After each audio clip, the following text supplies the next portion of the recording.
In today's video, I'm going to show you how to use Section Plane in AutoCAD to cut through a 3D model and view the internal details clearly. This is a really useful tool when you need to inspect geometry, create section views, or better understand complex 3D objects without manually slicing the model. If this tutorial helps you out, make sure to hit the like button and subscribe for more AutoCAD guides. Alright, let's get started. First, open AutoCAD and switch to the 3D modeling workspace. This is important because section planes work best when you're working in a 3D environment. If you're in a different workspace, just use the workspace switcher and choose 3D modeling so you have access to the right tools and visual controls. Next, make sure you already have a 3D object in your drawing. You need a solid surface or 3D shape to section through, so if your drawing is empty, create or insert a 3D model first. Once your object is ready, go to the command line and type Section Plane, then press Enter. AutoCAD will activate the Section Plane tool and allow you to define where the cut will happen.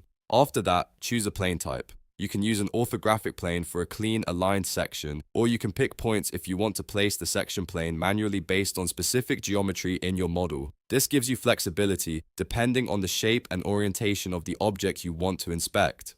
Now click to place the section plane on the object. Once it's positioned, AutoCAD will show the section plane in your drawing and you'll be able to see how it intersects the model. If the plane isn't exactly where you want it, don't worry, because the next step is to adjust it. Select the section plane and you'll see grips appear on the plane. Use these grips to move or rotate the section plane until it cuts through the exact part of the model you want to examine. This is one of the most useful parts of the workflow because it gives you precise control over the section location and angle. After positioning it, go to the ribbon and choose how you want the section plane to display. You can use Section View if you want a visible sectional cut view, Live Section if you want the model to update dynamically as you move around, or Generate Section if you want AutoCAD to create a section object from the current plane. Each option is helpful in different situations, depending on whether you want to analyze, display, or document the section. If needed, you can also adjust settings like boundary or depth. Boundary controls the visible extent of the section, while depth helps define how far the section effect reaches into the model.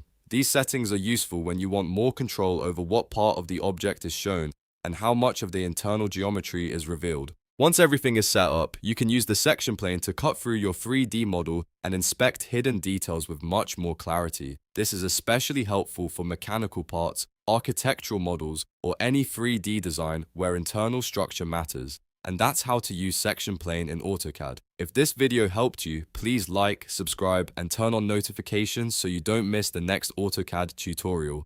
Thanks for watching, and I'll see you in the next one.